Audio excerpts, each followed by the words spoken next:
வணக்கம், இது உங்கள் தினக்கதிர். கன்னியாகுமரி மாவட்டம் கிள்ளியூர் தாலுகாவில் அணுமின்சாரம் தோண்டுவதற்கு முன்மொழியப்பட்டதற்கு பாமக தலைவர் அன்புமணி ராமதாஸ் கடும் எதிர்ப்பு தெரிவித்துள்ளார். நாகர்கோவிலில் செய்தியாளர்களிடம் பேசிய அவர், இத்திட்டத்தின் பாதகமான விளைவுகளை காரணம் காட்டி தமிழக அரசு அனுமதி மறுக்க வேண்டும் என்று வலியுறுத்தினார். மாவட்டத்தின் இயற்கை வளங்களை பாதுகாத்து அவை சுரண்டப்படுவதை தடுக்க வேண்டியதன் அவசியத்தை அவர் வலியுறுத்தினார்.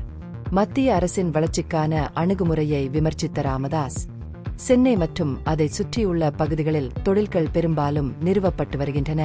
கன்னியாகுமரி உள்ளிட்ட தென் மாவட்டங்களில் சமச்சீர் வட்டார வளர்ச்சியை உறுதி செய்யும் வகையில் தரிசு நிலங்களில் தொழிற்சாலைகள் அமைக்க மாநில அரசு முன்னுரிமை அளிக்க வேண்டும் என வலியுறுத்தினார்.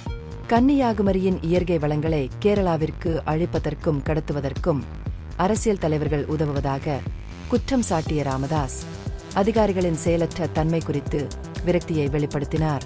அவர் முதலமைச்சர் மு.க. ஸ்டாலின் இப்பிரச்சினைக்கு தீர்வு காணவும் மாவட்டத்தின் வளங்களை பாதுகாக்கவும் உடனடி மற்றும் உறுதியான நடவடிக்கைகளை எடுக்க வேண்டும் என வலியுறுத்தியுள்ளார்.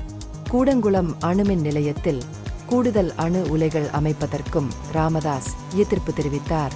கூடுதலாக கேரளாவில் இருந்து மருத்துவம் மற்றும் பிற கழிவுகள் தடை செய்யப்படாத எல்லைக் கடவை வழியாக தமிழ்நாட்டில் கொட்டப்படுவது குறித்து அவர் கவலை தெரிவித்தார். முழுமையான விசாரணை நடத்தி இதுபோன்ற விதிமீறல்களுக்கு காரணமானவர்கள் மீது நடவடிக்கை எடுக்க வேண்டும் என கோரிக்கை விடுத்துள்ளார். மற்ற முக்கிய பிரச்சினைகளை எடுத்துரைத்த ராமதாஸ், கேரளாவிற்கு ரேஷன் அரிசி கடத்தப்பட்டது குறித்து சிபிஐ விசாரணை நடத்த வேண்டும் என்றும் தமிழகத்தில் சட்டம் ஒழுங்கு சீர்குலைந்து வருவதாகவும் கூறினார்.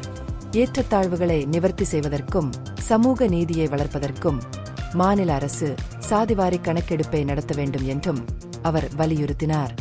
இது உங்கள் தினக்கதிர். நன்றி.